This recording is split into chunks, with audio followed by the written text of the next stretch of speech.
أعوذ بالله من الشيطان الرجيم بسم الله الرحمن الرحيم শহীদ কাফেলা বাংলাদেশ ইসলামী ছাত্র শিবির বাগেরহাট সদর পূর্ব কর্তৃক আয়োজিত দাখিল ও এসএসসি পরীক্ষার্থীদের দোয়া অনুষ্ঠান এর সুপ্রিয় সভাপতি সাবেক এবং বর্তমান ছাত্র নেতৃবৃন্দ, আমার সামনে ভূমিষ্ঠ দোয়া প্রার্থী পরীক্ষার্থী ছাত্রছাত্রী ভাই ও বোনেরা, আসসালামু আলাইকুম ওয়া রাহমাতুল্লাহ।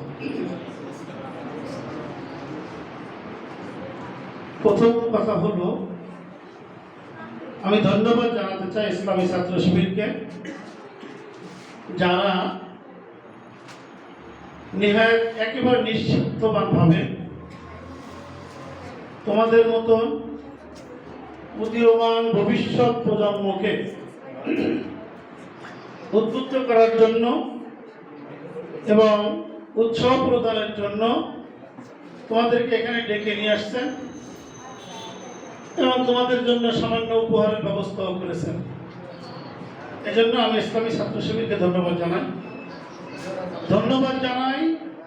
ইসলামী ছাত্র শিবিরের দাওয়াত পেয়ে যারা এখানে ছুটে এসেছো, তোমাদের মূল্যবান সময়কে এখানে ব্যয় করেছো, এর জন্য তোমাদেরকে আন্তরিক ধন্যবাদ জানাই।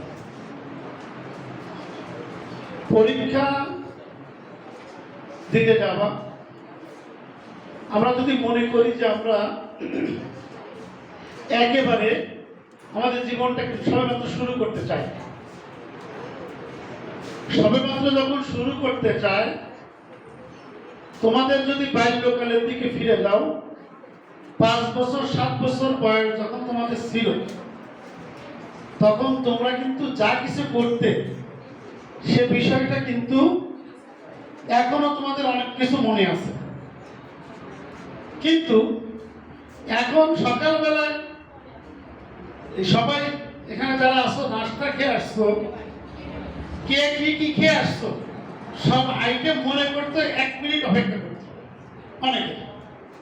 কিন্তু 5 বছর 7 বছর বয়সে যখন কিছুই বুঝতে না, ওই সময় কি করতে, তার অনেক কথা এখনো পর্যন্ত ব্রেনে গাঁথা আছে। তাহলে আমি সেই মানুষ যার 5-7 বছর বয়সে আমি যে কত কাজটি করেছি, সেগুলো যদি আজকে আমি 17 বছর 16 বছর বয়সে যদি আমার স্মরণ থাকে, আমার ব্রেনে যদি সেটা সেভ থাকে, তাহলে আমি আজকে সকালের জিনিস 1 ঘন্টা পরে ভুলে যাচ্ছি কেন, এমন কি হবে? কারণ তার সেই বয়স থেকে এই বয়স পর্যন্ত অনেক কিছু দেখেছি, অনেক কিছু শিখেছি, অনেক কিছু খেয়েছি।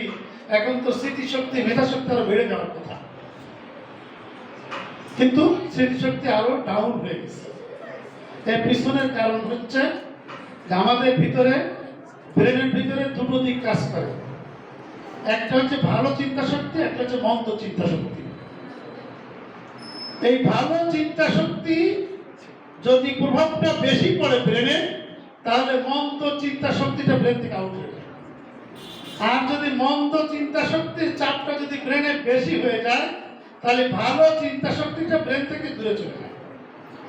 আমরা সমাজে সকাল থেকে রাত পর্যন্ত যত চিন্তা চেতনা, যত কাজ কাম, ওঠা চলা বসা ফেরা, যা কিছু করি না কেন, তার ভিতরে মন্দ চিন্তা চেতনা আমাদের ব্রেনকে বেশি ইফেক্ট করার কারণে আমরা অনেক কিছুই ভুলে যাচ্ছি, ভালো জিনিস আমাদের ব্রেনে থাকতেছে না। লেখাপড়া সেই ভালো জিনিসের একটা অংশ। আজকে ব্রেনের ভিতরে মন্দ চিন্তা শক্তি পুরো ব্রেনটাকে একেবারে গ্রাস করে ফেলার কারণে আজকে এই লেখাপড়ার একটা ভালো চিন্তা শক্তি, সেটাও আমাদের মেধা থেকে আস্তে আস্তে দূরে চলে যাচ্ছে। বিদায় দীর্ঘক্ষণ লেখাপড়া করার পরও আমরা যথাযথ ভালো ফলাফল করতে সক্ষম হচ্ছি না।